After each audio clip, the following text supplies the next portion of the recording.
So yes, we have we have a movie, and it is a well, I would probably characterize it as an epilogue of Star Trek Generations, and a I would give that as flipping an accurate assessment. flipping beautiful.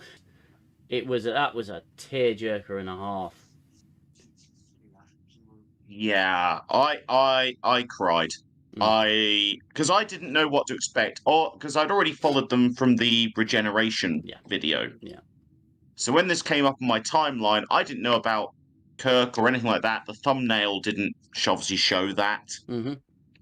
So I watched it going, oh, I wonder what they've done this time, thinking, oh, we're going to see what marvels. And then as soon as I realised it was Kirk, and as it went on, I started getting teary-eyed, and by the end I was crying, Mm. like full-blown tears. Yeah. That even my own wife was looking at me going, what the hell is wrong with you?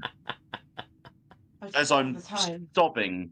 Honestly, it was like I said, when I came out the cinema at 6 after watching Generations, I cried because Captain Kirk died. I was Yeah. completely beside myself.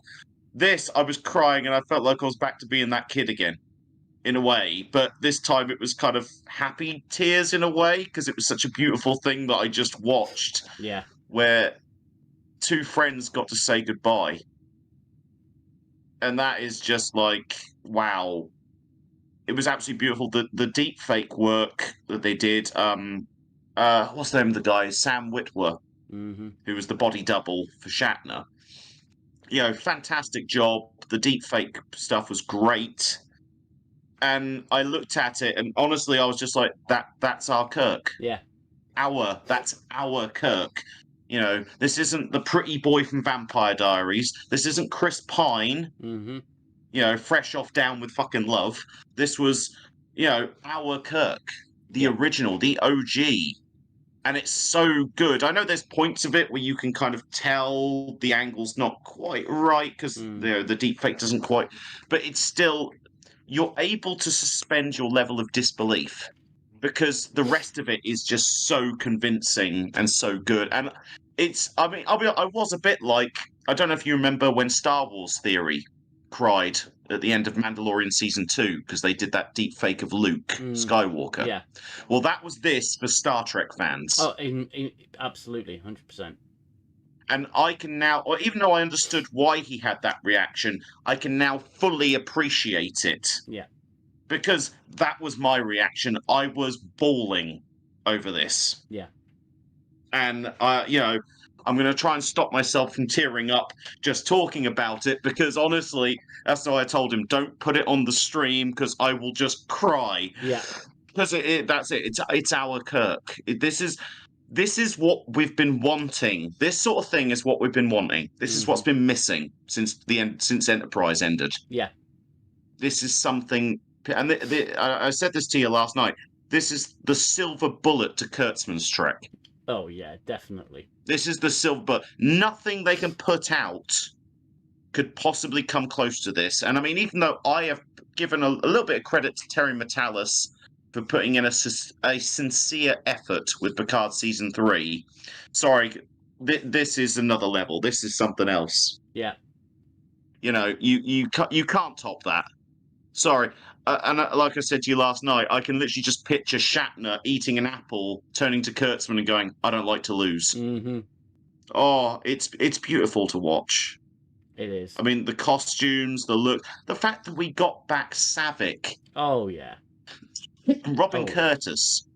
And don't get me wrong, I always liked Kirstie Alley's interpretation of Savick, don't get me wrong, but Robin Curtis, she did a great job with what she was given. It can't have been easy to follow that thing, and but we kind of lost her after Star Trek 4. Yeah. And I don't know if you picked up on the fact of they included the fact that is Spock's son. Yeah, absolutely. First thing I thought, because there's been a long time sort of gap in the net, hasn't there, when it comes to... Well, yeah. Obviously... It was sort of insinuated, wasn't it? Yeah, it was. Cause that's why she apparently, stayed behind on Vulcan. Stayed on Vulcan, yeah. Can't time travel when you're pregnant. No, You know, it's strictly against the doctor's advice. That is. And I know they included the alien guy that was shown in Discovery. I don't. Yeah, I remember which made him, it but I possible. don't remember the context of him. Well, the context was they showed an image, a holographic image of him, saying this is one of our agents that's gone through time, effectively, something like that, if I remember correctly. Basically, you might be able to correct me. That character, I believe, had kind of transcended the different. You know, obviously you have the Kelvin and the Prime timelines. I think that character was able to somehow transdimensionally transport. Is that a word, a phrase you can use? So it's something. Yeah, it's something like that. That's how he gets. Because obviously at the time that obviously when Kirk and Spock do reunify, Spock is not in the Prime timeline. He's in the Kelvin timeline, isn't he? So that's how that character has that device, and that is canonically correct because that character appears in the Prime timeline in Discovery and is actually from the Kelvin timeline, I believe. I believe that's the context for that character. I have no idea why it's wearing a TNG uniform, though. I don't quite understand that. But, that's because that was like somewhere he'd been. I'll give him this, though. When he appeared in Discovery, he had the wrong comm badge. Oh, okay. Fair enough. For that uniform. But in this, he had the correct comm badge. So even they did a better job with the Discovery character. Yeah, are we surprised though? Let's be honest. Come on. Well, no. When they showed him in Discovery, he had that TNG uniform, which is obviously season 1 and 2.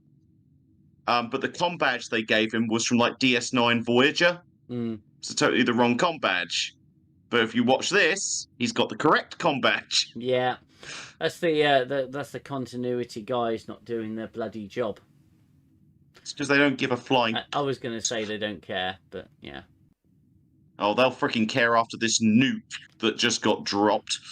But it's the bomb. But you know, one thing what concerns me is that I've 3 times on 3 separate accounts used, and one of them, well, I didn't have an account. It was literally just YouTube.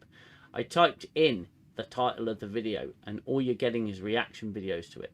You have to go because you need a link. Yeah. You have to go directly to Otoy's actual channel, and then select it, which I find really peculiar. Because it should be discoverable on YouTube, you know, in a search algorithm, but it's not. And isn't that just a little bit strange? I'm not saying. I wonder why. Yeah, so do I, because I think it's damage control. Something like this has touched a lot of hearts. I mean, we all saw the drinkers video. Jesus. Yeah. I don't know. Well, that I felt was exactly. But because that's exactly how I felt. Yeah. That's exactly how I felt. And we have 7.5 minute long film with no dialogue. No dialogue. Not a single spoken word. And yet it conveyed more than 5 freaking seasons of Burnham and the diversity hires. Yeah. There's nothing Kurtzman could throw at us can beat that. This was the silver bullet into the heart of Kurtzman Trek. This was the bomb. We've seen the trailer for Section 31 Suicide Squad. We've seen the clips for Strange New Wankers Season 3, you know, and that wasn't exactly bloody impressive. I think Watch Nerd is still recovering from it. I can't. I literally am dreading having to watch that sodding season of TV for this stream because it's just going to be so horrendous. And I really dislike. Don't worry, we can just come back to this. Yeah, Watch Nerd. What were your thoughts on it? So I think I originally saw it. I only got back from a trip that I was with. I was away on a long weekend last weekend. Got back Tuesday, and I watched it Tuesday evening when I got back to the UK. And I kind of thought, wow, okay. The first time I watched it, I didn't really fully get it. I was like, okay, right, I'm tired. I'll watch it tomorrow. Do you know what I mean? And then like the second time I watched it, I was like, wow, this is insane. and you start obviously picking up on like little intricacies of you know, the stuff that they put in to this 10-minute long film that has no dialogue, amazingly. I thought it was amazing. The way it tied in loose ends, and also, I mean, for example, you know, we see Saavik again, and obviously Robin Curtis is playing Saavik. The way that we kind of see all the different iterations of Kirk via that Discovery transdimensional traveling character is great. I thought that the deep fake work that they did with Sam Witwer was also very impressive. It looked very realistic. You really had to look very hard to find any kind of, do you know what I mean? Mm-hmm. You know, imperfections. I mean, obviously, look, they're there, but I thought it was very well done. I think Sam Witwer himself, I believe, is a Star Trek fan. I believe that I'm correct in saying that. I know he's very into sci-fi in general. He did play Crashdown on Battlestar Galactica. Yep, and he was Doomsday in Smallville, and he was also Starkiller in Force Unleashed. Yeah, so he's got a lot of kind of previous in the sci-fi kind of realm. And I know he's a guy who definitely takes his roles very seriously, having listened to him talk about his Crashdown role on a Battlestar Galactica podcast. So, amazing. I thought he got the mannerisms of kind of like his body kind of, do you know what I mean? Mannerisms, his body language he got, which I was quite impressed with. And I think I saw something on Instagram, I believe, where he talked about that, kind of trying to get, you know, unleash his inner Shatner, as it were, you know, for this role. So I loved it. I thought that the attention to detail was insane for a 10-minute long short movie on YouTube.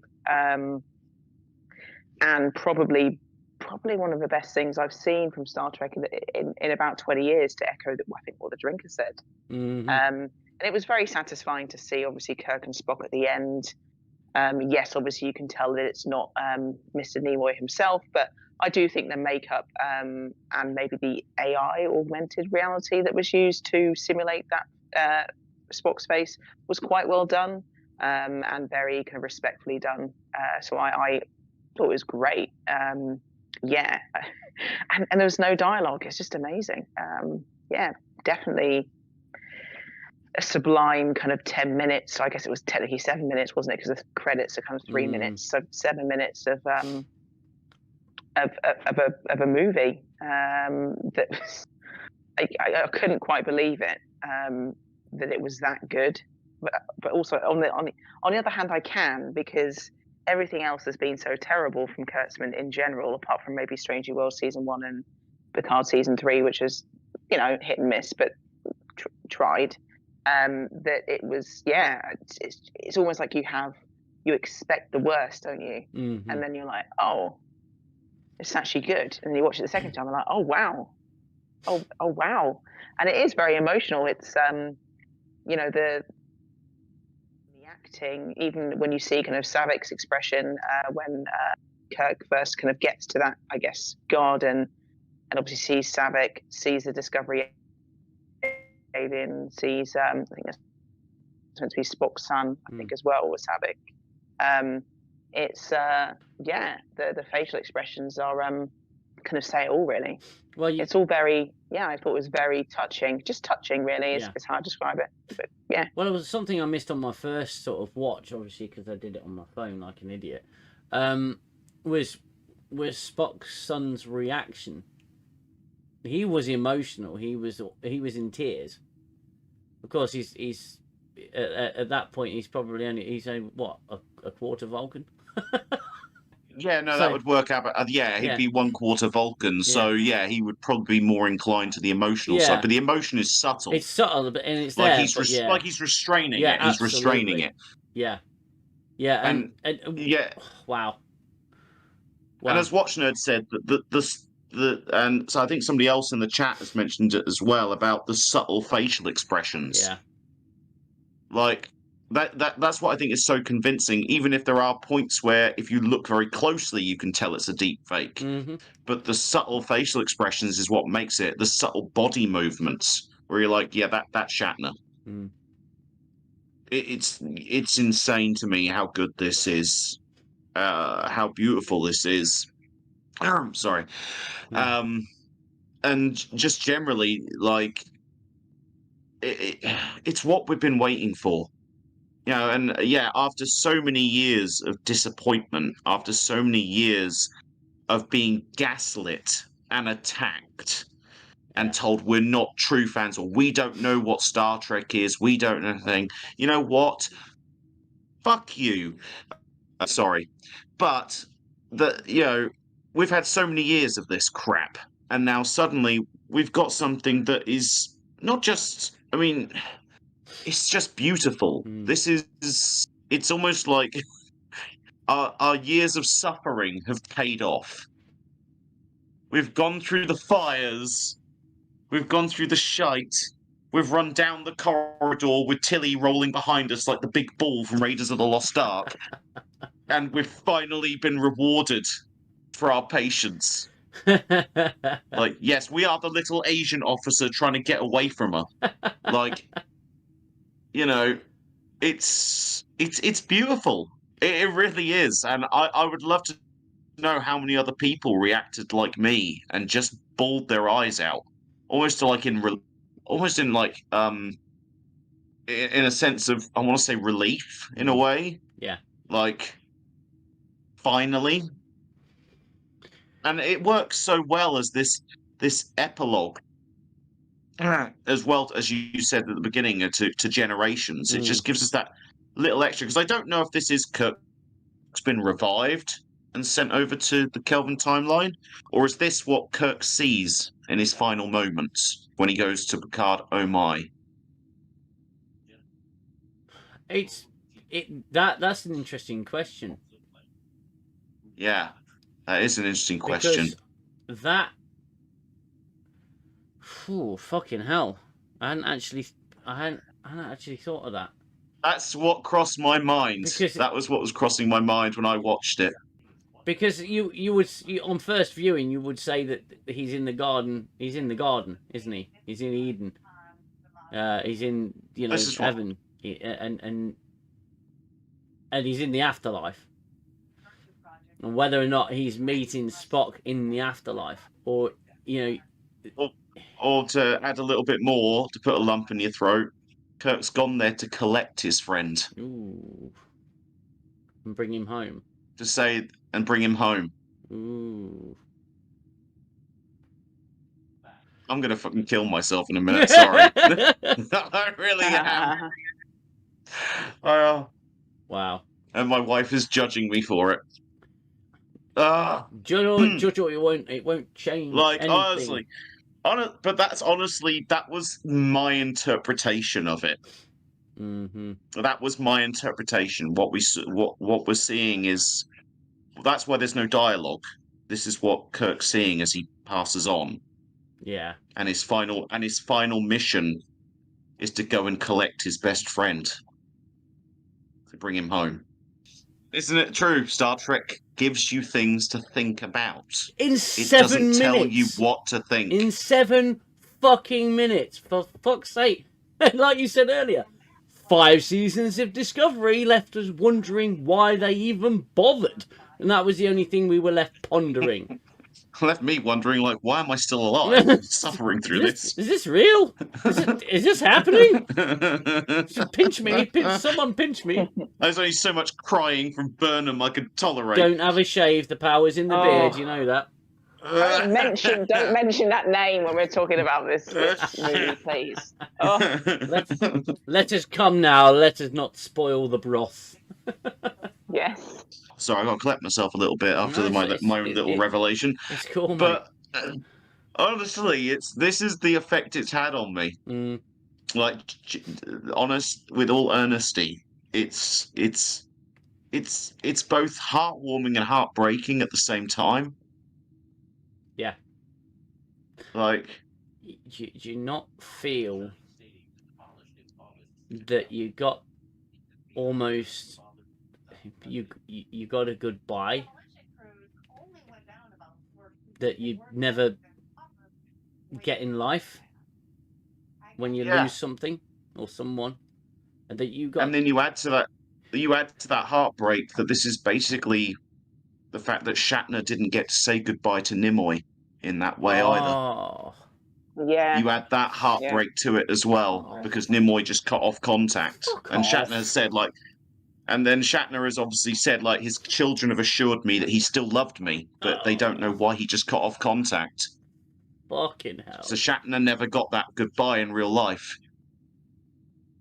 And that just adds to this even more. This honestly is, I said, this is why I say it's heartwarming and heartbreaking at the same time. The more you think about it, oh god, The more it pulls at you. oh hell yeah. It's like the more you watch it, the more it pulls at you. Yeah. It has no, it does not suffer the law of diminishing returns. In fact, it just keeps getting better every time you see it. Every time I've watched it now, I think about 4 or 5 times, and I'm still crying every time at the end of it. Yeah. I can't help myself. Oh. Obviously, there is a large amount of deep faking AI, and you know, a lot of hard work has gone into the Roddenberry archive, which I think is crucially important to the survival of classic Trek. It is such an important project, and it needs to be funded. It needs to be kept going. It needs everybody's support, because what they're able to do is bring us stuff like this. The Regeneration had the same sort of concerns raised about the use of deep fakes, the use of likeness of, you know, deceased characters and everything. I think that this, however, this project is the example of how something can A, be done correctly, B, be done respectfully, and C, be done to the highest quality, not just a cheap cash cow. In comparison, you raised the Luke Skywalker thing and Star Wars theory and that situation. It was great to see Luke Skywalker again. It really was. I think this has been done better. Oh God, hands down better. This has been done a million times better. Because you know, do you think this is because Shatner was? Well, it's the intent behind it, and the people behind it, as well. This wasn't some soulless cash grab. This is something that's been done in love, and it feels like a genuine love letter. Yeah, to the fans. Does. It really does. A genuine thing. Considering the last love letter we got with These Are the Voyages, I think this makes up for 10 These Are the Voyages, to be honest with you.